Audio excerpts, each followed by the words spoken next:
Welcome to Next Level Healing. I'm your host, Dr. Tara Perry. I am so delighted with the guest that we have today. His time is so valuable, and the fact that he was able to get away from his patients for just a minute to share his message means the world to me. This is Dr. Ming Wang. He is a Harvard and MIT graduate, MD, magna cum laude. He's one of the very few laser eye surgeons in the world today who holds a doctorate degree in laser physics. He is co-founder of the nonprofit Common Ground Network.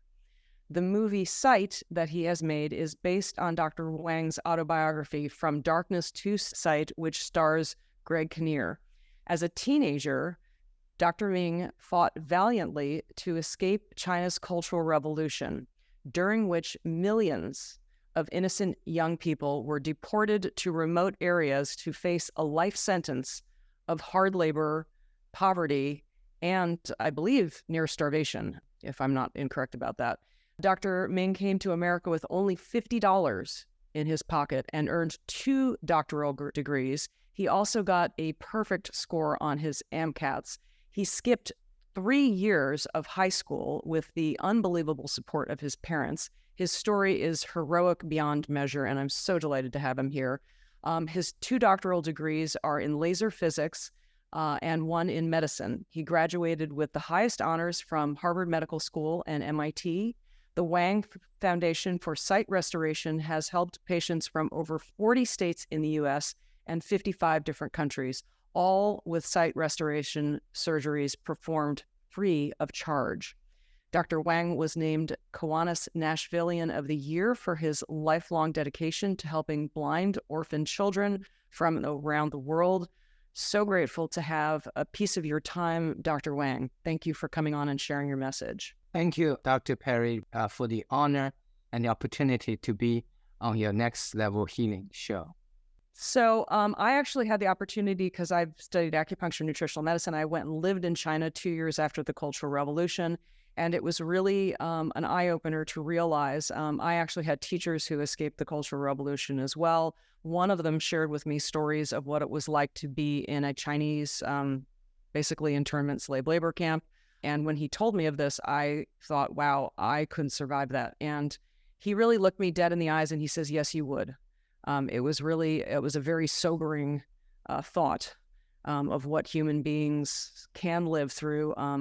Your film depicts what your family went through, and I think your message is ultra important, that we appreciate and recognize the freedoms that we have here in America, and you are doing that through helping people realize that we really have mostly common ground that we're standing on, and to allow the splinters of quote-unquote division and fear be used as manipulation tools to tear us under is less than favorable. So I think I'm just going to turn it over to you, Dr. Wang, to tell us a little bit of your story. I know you've got a presentation that's going to answer a lot of our questions as to where you came from, your values, why you your dedication to this is extraordinary. The countless hours that you spend learning how to restore people's sight. In your film, you have a young girl who unfortunately was blinded deliberately so that she could be a more valuable, bigger child in India. And a very loving nun brought her to you with very, very high hopes of her vision being restored. And your tireless hours that you put into figuring this out, and the miraculous gift that the hours of hiding in a closet while the Red Guard was storming the place, and your poor mother, had, I believe, 32 bones broken in this incident, and you're petrified as a young person hiding in a closet, and yet grace allowed you to see something in that closet that allowed you to figure out a special, very unique way to restore vision. So even though that was a extremely painful experience for you, chock full of trauma, you managed to turn that around and give this amazing gift of sight back to young people people of all ages who wouldn't have a chance to see otherwise. Yes. Thank you, Dr. Perry. I appreciate all the homework you have done, and you are very familiar with that's a mark of a good, what do you call it? Good writer, good journalist, a good interviewer, good someone who really put heart to what you do. Really appreciate it. And I want to maybe just a presentation about 15 minutes or so to briefly talk about where I came from and trying to address two main questions. One is, why are we so polarized as a nation? And second is, what can we do to overcome our polarization and find a common ground? So why are we so polarized? Why? And what can we do to overcome their polarization? So I'm going to share on the screen. This is just 15 minutes or so presentation, pretty quick. And then we have plenty of time to talk about, to discuss about these things. So my passion commitment is to help us find the common ground and find solutions. And our nation is so polarized. We're so increasingly fixated on our differences rather than appreciating what we have in common. We are increasingly unable to work across political aisle, racial divides, and ethnic divisions. So that begs, first and foremost, why are we so polarized? Why are we so polarized? Over the years, that people have been asking me why I'm so interested in this topic, why I'm so motivated to help us overcome the polarization and find a common ground.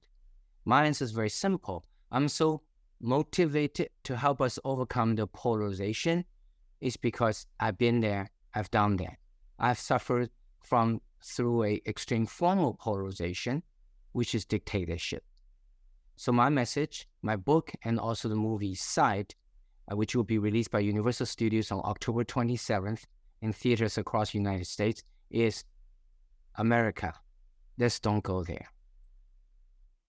I grew up during Cultural Revolution from 1966 to 1976, where 20 million high school graduates were sent away to some of the poorest part of the country and condemned to a lifetime of poverty and hard labor.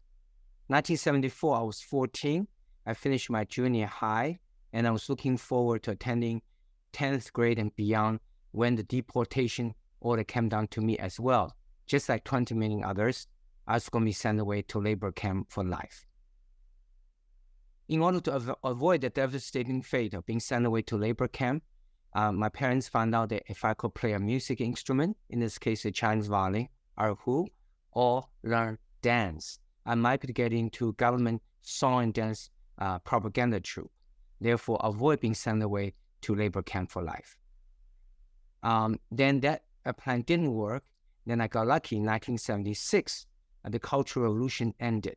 So after 10 years in which all the universities and colleges in China were shut down, all the schools got reopened again. It was a once in a lifetime to go to school again, but I only had junior high education, 9th grade.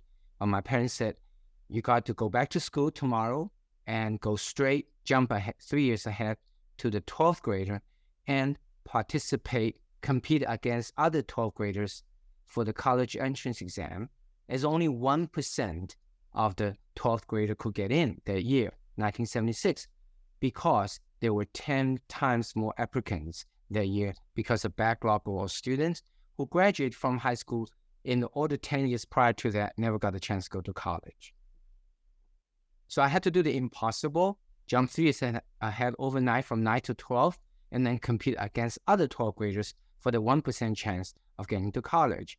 And I asked my parents, why couldn't I wait for 3 years? Allow me to go through 10th, 11th, 12th. My parents, no, you have to participate exam right now. Why? My mom said, what if government shut down college again next year for another 10 years? You see, for people who did not have freedom, when freedom came, however briefly, they treasure it. So my parents helped me, and I had to do the impossible. Got so stressed out, but fortunately with their strong support, and I was fortunate. I did get into college, and now in 1982, with $50 borrowed from a visiting American professor with a Chinese English dictionary, knowing no one in this country, could hardly speak English. I and 2 other guys were dropped at National Airport, Washington, D.C. We were called the Three Musketeers. Even though we were poor, but we were happy. Why? We were free. I had the good fortune attending some of the wonderful schools in this country. Since then, I've decided to become a laser eye surgeon. And I realized that medicine today is more and more about the combination of laser technology and medicine. However, majority, almost all doctors got good training in medicine, half of that, but the technological side, they do not have the opportunity to get in-depth training. But you can only be a good laser eye surgeon if you know both sides of the story, knowing medicine, but also knowing the technology. So I've decided to get 2 doctorate degrees, one in laser physics and one in medicine. And so I can become a good laser eye surgeon who knows not just medicine, an MD, but also laser technology with a PhD. I performed over 55,000 laser vision corrections, including on over 4,000 doctors. And I was very blessed to be able to go to Harvard and MIT for the trainings. These are the textbooks that I published over the years in cataract and LASIK surgery fields.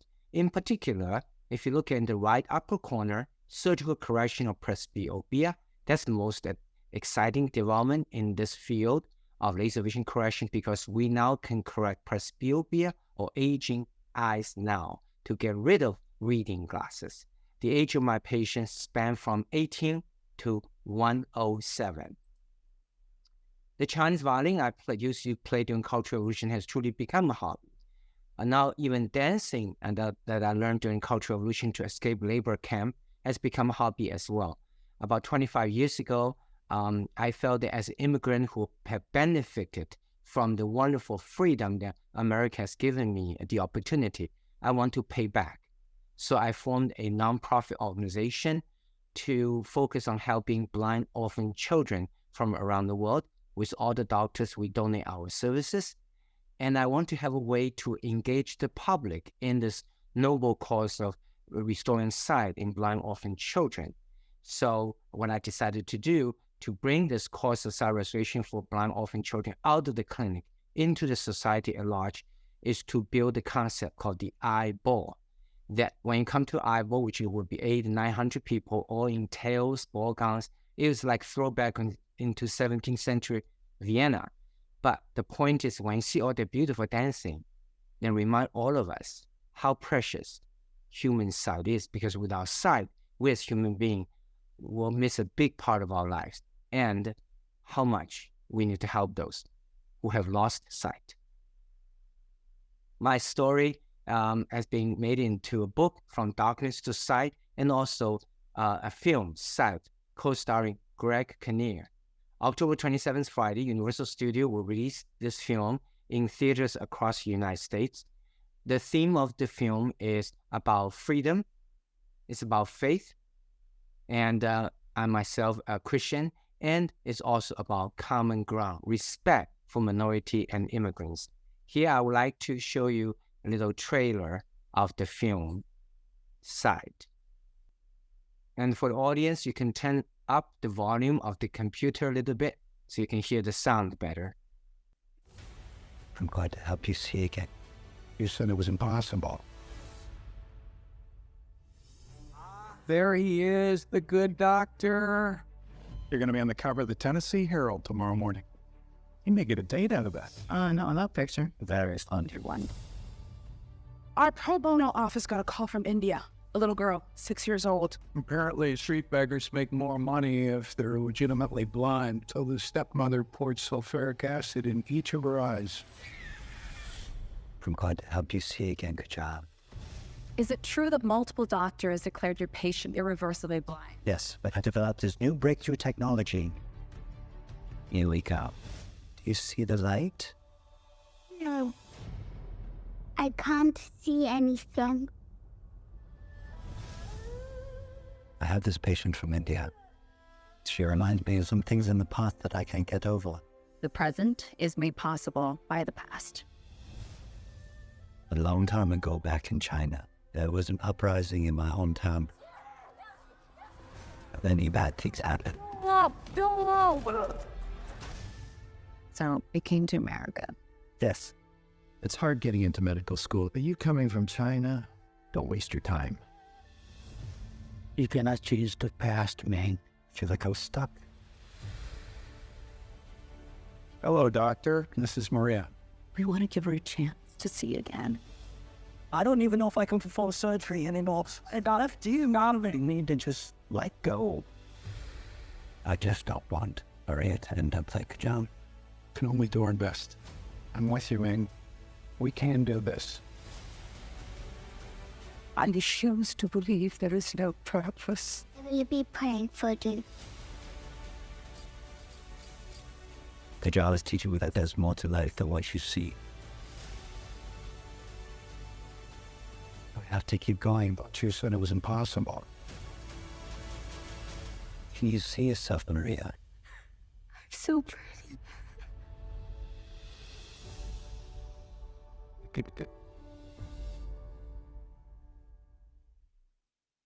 So the movie, as I said, will be released by Universal Studios October 27th in theaters across the United States. And so in the process of studying, this movie talked about how to do a research, develop a technology to help. So I want to show you one example of finding common ground. One example is in the area of faith and science. I built a nonprofit organization over the years. We started to write books. We've been trying to study how to find the common ground. And so one particular area of common ground finding is in the area of faith and science. Because people don't believe there's a common ground between faith and science. If it's up to the scientists, we'll do whatever research, stem cell, fetal tissue, without regard for the human lives. And because some of these embryonic stem cells will hurt a fetus. But if it were up to the Christians or people with faith, and then there was no such research at all. So we got stuck. That's an example of how our society got stuck when neither side wants to reach beyond themselves and to study the other side and trying to attempt to work together. And our human society is so polarized is because our innate human nature for power and control. So let's answer the question that I posed earlier, why we are so polarized. So I wanted to study how to help patients, blind orphan children, restore their eyesight after injury by preventing the scar. And I realized that an unborn child can actually heal without scar, but I did not want to hurt the baby alive. So I got stuck also. Fortunately, I did not give up. I persisted for many years. Eventually, with other scientists, we discovered that we can use placenta, which is discarded after a baby is born. So I got the placenta donated to me by mothers after giving birth to children. That placenta is discarded anyway. You see a photo on the left, the placenta. And through many years of research, I developed the amniotic placenta contact lens. When I put these amniotic membrane placenta contact lenses onto older patients, or the injured patients and the trauma patients, I found that it can indeed reduce scar and restore eyesight. And today, amniotic membrane contact lens has now been used by eye doctors throughout the world, tens of thousands of eye doctors in nearly every nation, and millions of patients have their eyesight restored.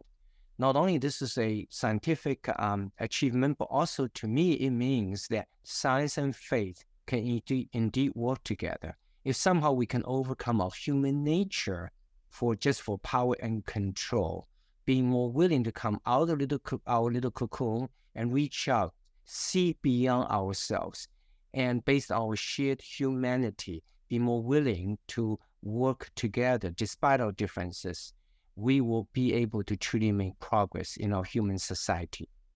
With such a research, I want to show you a story of one such patient who were helped by this amniotic membrane technology. Maria is from a country near Ukraine called Moldova.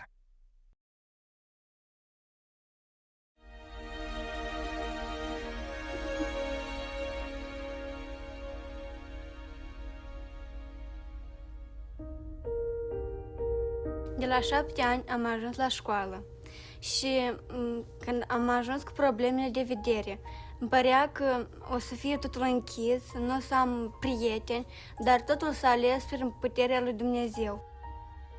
The summer of 2012, my husband and I were fortunate to be able to take our family, ourselves and our children, to Moldova. And our goal was to work at a summer camp for children that the majority of them are orphans.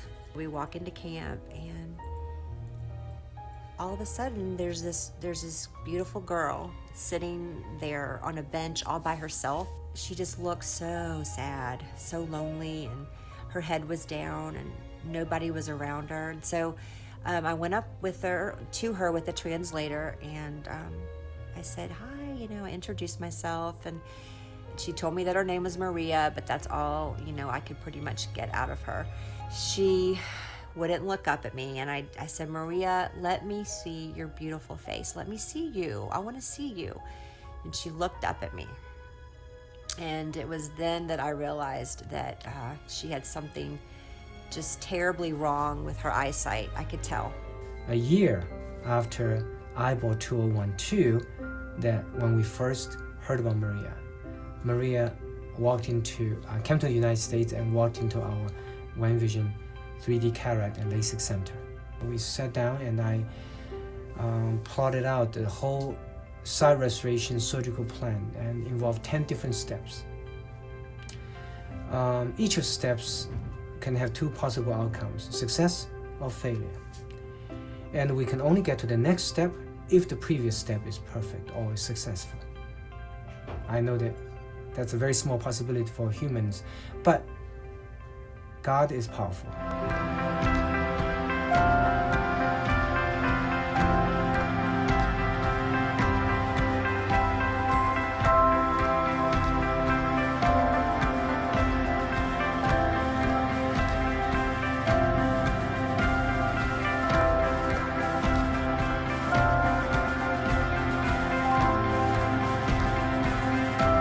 Got it.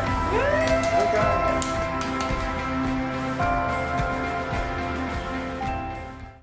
And guess what? It happened. God created a miracle. The surgery went beautifully.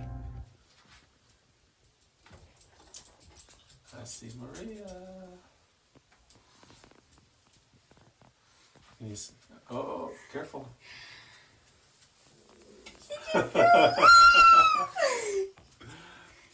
You see Casey? Look at Casey. Can you see me?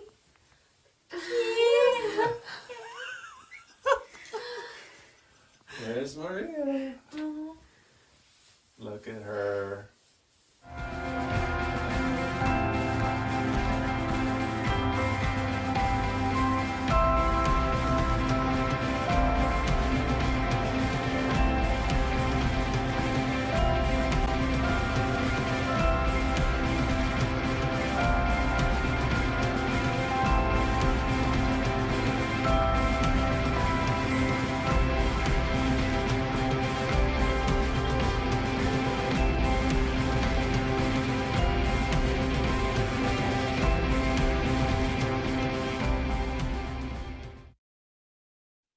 So the Maria's miracle would not be possible if we're not due to the fact that as a scientist, I'm willing to seek that common ground between science and faith, and being willing to try to overcome our human innate need for control and power, and being willing to see beyond ourselves. So my central two questions today is why we are so polarized. My answer is from my life experience, Cultural Revolution, China came to America for freedom. That we're so polarized, we're so unwilling to work together as fellow Americans is because we have forgot how blessed we are. Because if we truly appreciate the freedom we have, just like a marriage, if a husband and wife truly appreciate their marriage, even though there's differences, they are more willing to say, honey, we are different on this thing, but don't we have so much else in common? On the other hand, if they do not appreciate their marriage, they're more likely to shout and yelling, hurting each other's feelings. So the symptom of polarization the inability to work together across political aisles, racial divides, and ethnic divisions in America today is because we have forgot how blessed we are to live in a country where millions of refugees, immigrants like myself, have put lives on the line so that we can come here to live in America. And this is this is an example of high-level healing that your show, Dr. Terry, is all about, right? It's to dig into the root cause of symptoms in our society to address. And second question I try to discuss is how we can overcome our polarization. And along that line, I've learned that we need to go beyond ourselves, learn a set of methods, which is hard to do, but we must. This is the common ground seeking steps that our Common Ground Network, the nonprofit, has been able to establish over the years.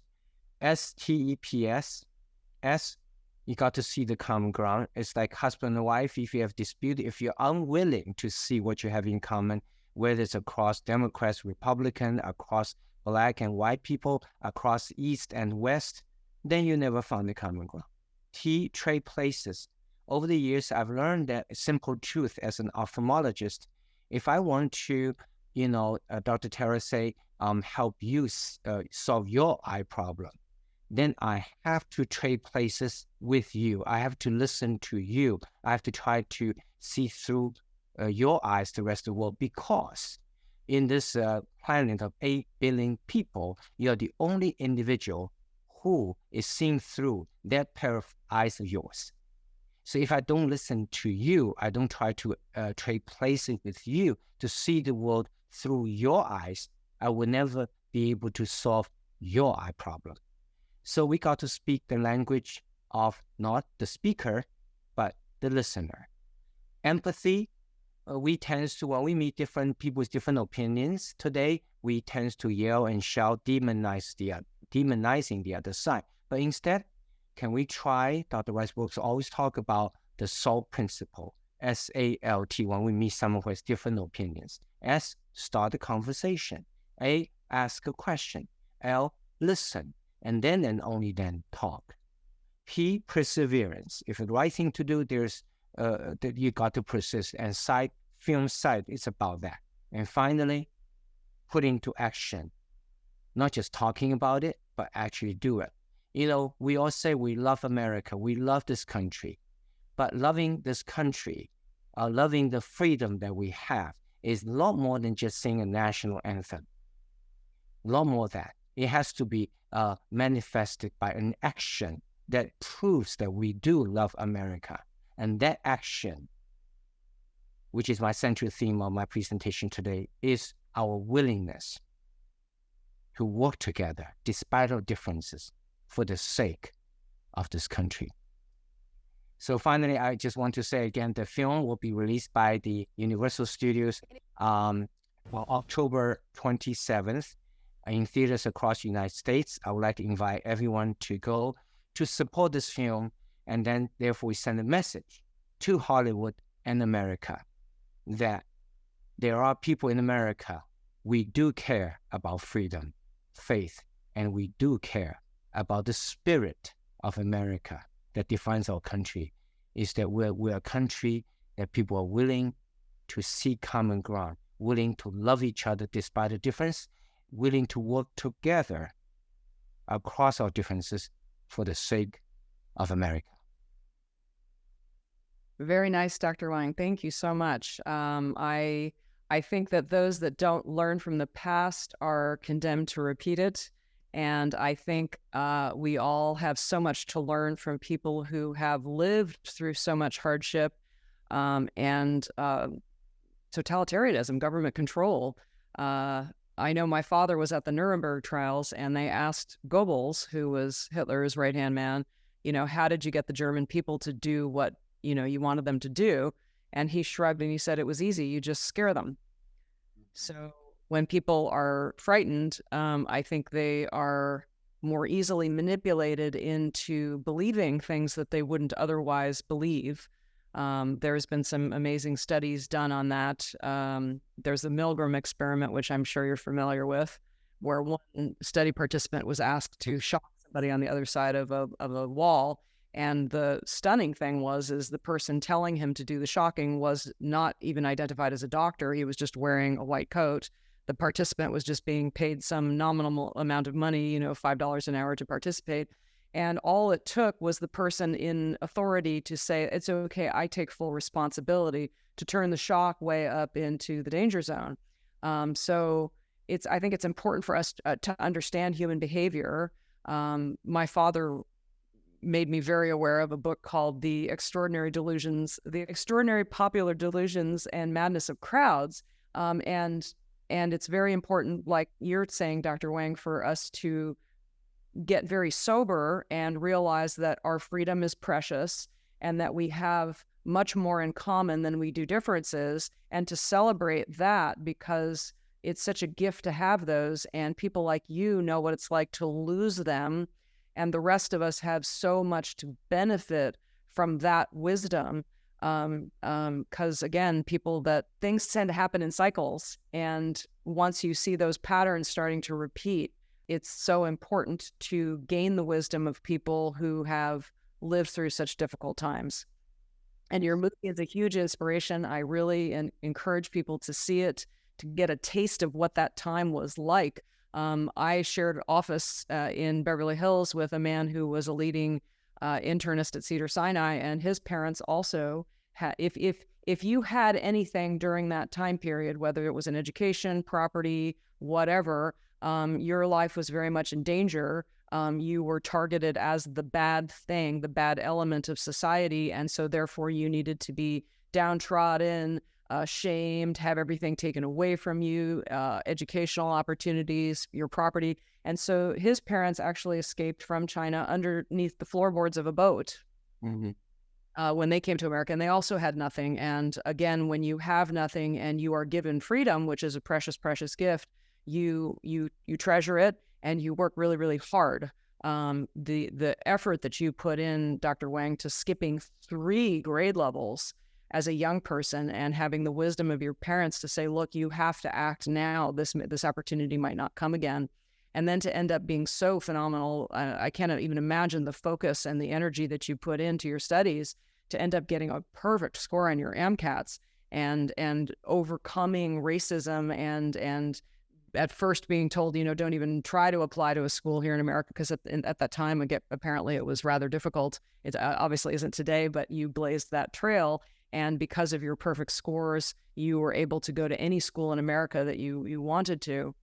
So to sum it up and put a big bow on everything, I think some of the big takeaways to healing at many levels, physically, mentally, emotionally, and spiritually, are to have faith, to have vision, inner vision, to be able to see a better outcome, and to have the perseverance and take the action to follow through.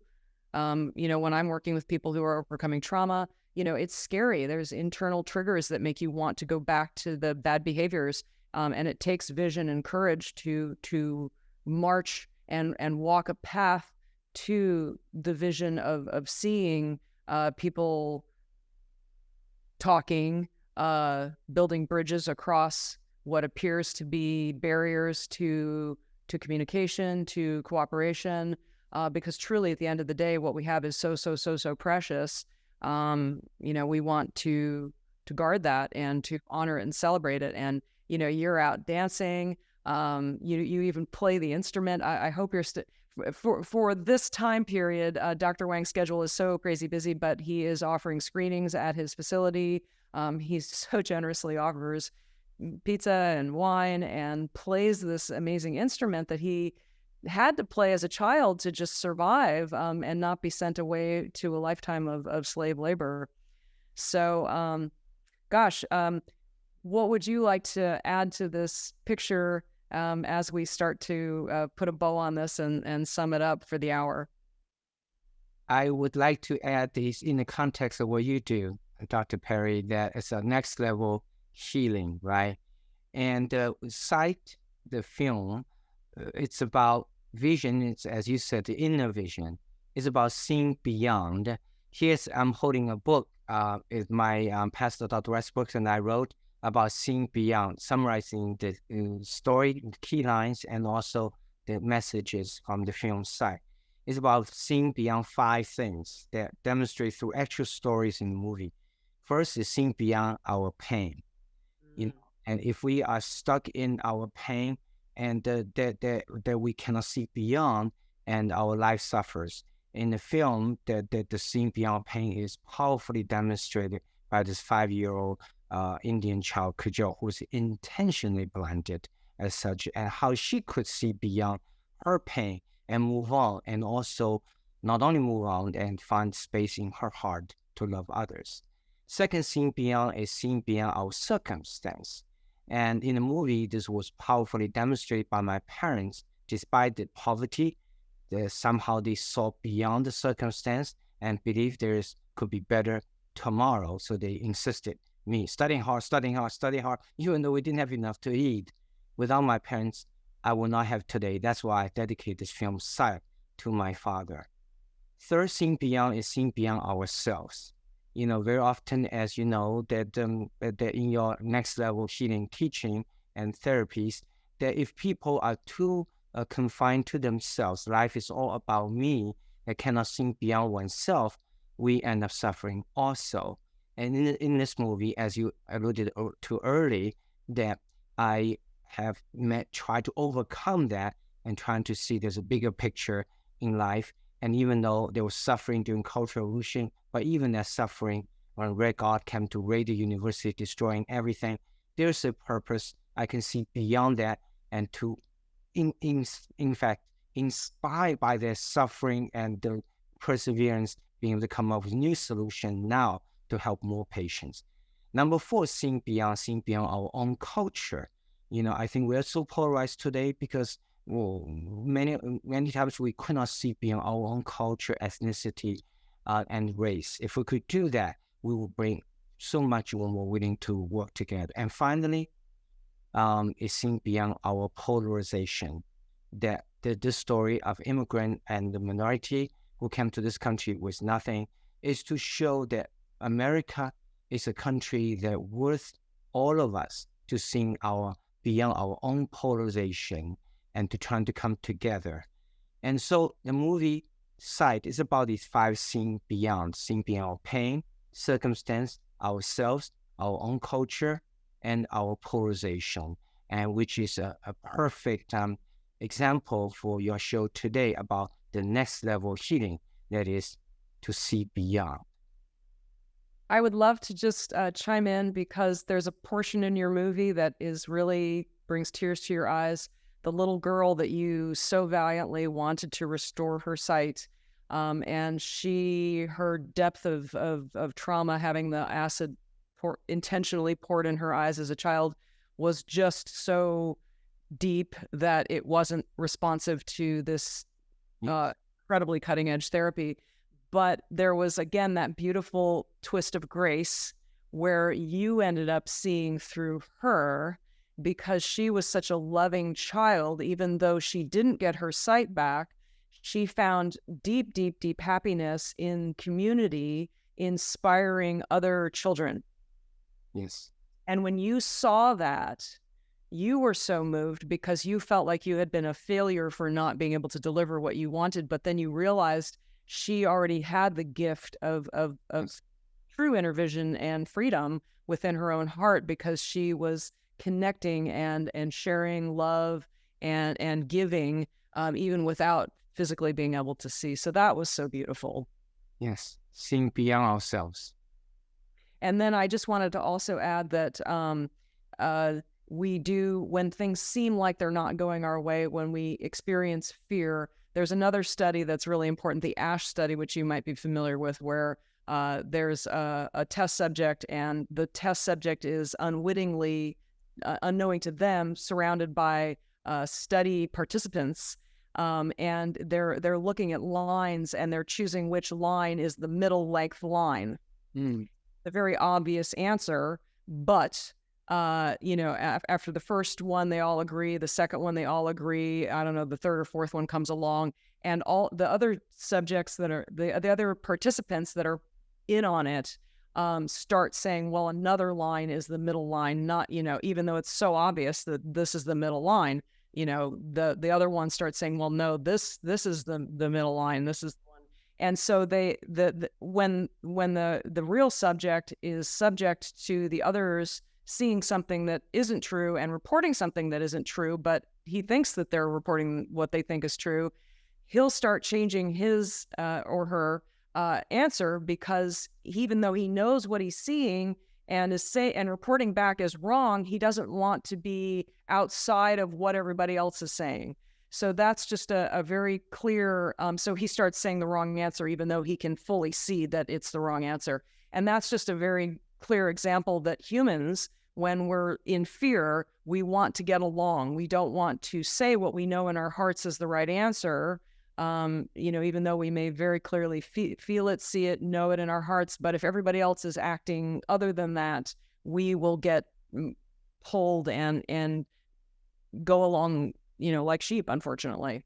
So I think that's also an important message to take with us moving into the future, that if you do see something and know something in your heart that feels in your gut like it's correct, that, you want to honor that, because we as humans tend to want what's good and correct. We want to share, we want to treat each other with respect, we want to find common ground, we want to have that loving community rather than polarization and division, which is based on fear and the desire for grabbing power, which is all, an illusion at the end of the day anyway, because real power comes from real community. Yes. Yeah, it's a human nature is innately calling for those power and control and polarization. And as Jonathan Haidt, the famous psychologist, in his book, Righteous Mind, shows that we are not only selfish as human beings, we're also groupish, which is what you said in terms of influence by peers. It's very important to recognize these pitfalls in our human behavior, and then we have a chance to overcome that. And at the end, we need to recognize if we just follow human nature alone, which is for power and control and security, then we're going to continue the deadly spiral of polarization. So we have to rise above that. We have to rise above recognizing human pitfalls, but devise a way to cope with it, such as what I suggest, the common ground seeking steps. All these common ground seeking steps, S, see the common ground, T, speaking the language of the listener, E, empathy, P, perseverance, final S, put into action, actually seek a common ground without. All these are not based on human nature itself, because human nature is not doing these things. However, only by rise above human nature to heed a higher calling, to see a bigger picture, to recognize at the end of the day, we have to overcome our human innate insecurity, fear, and wanting to have power and control. Then to find a common ground, can we advance humanity? Otherwise, humanity is doomed if we continue just simply follow the human nature self, plus the fact that leaders are manipulating us by taking advantage of human nature, and digital social media companies are further polarizing us for their economic gains, the click rate. 100%. And that's gotten significantly worse since everything can be measured and tracked so incredibly thoroughly well. Dr. Wang, I'm so grateful that you're here. Your time is so precious. I have a dear friend who also is an eye surgeon. He started Clarity Eye Group in Huntington Beach, and I am in just absolute awe of what you do for a living, because you routinely take people who are blind and give them their sight back, and what a gift. And you in particular have just created so many new creative ways of solving problems that hadn't been solved before. Deeply grateful. So I just want to mention again that his film is coming out. Sight is being released by Universal. Please go see it. It's coming out October 27th on a Friday. And there's also, if you're in the Nashville area, there's a Freedom Ball that Dr. Wang is part of and hosting. We'd love to see you there. I will be there for sure with my friends. Dr. Wang, thank you so much. Is there anything else you'd like to say in closing? I just want to congratulate you on your wonderful Next Level Healing show. It's really elevate our awareness of the deep, trying to identify root cause of suffering and to solving problem, bring healing at the deepest level. Thank you for your work too. Thank you so much. And if you got value from this, please click like and subscribe. We're so grateful to have you here. And thank you so much for joining us.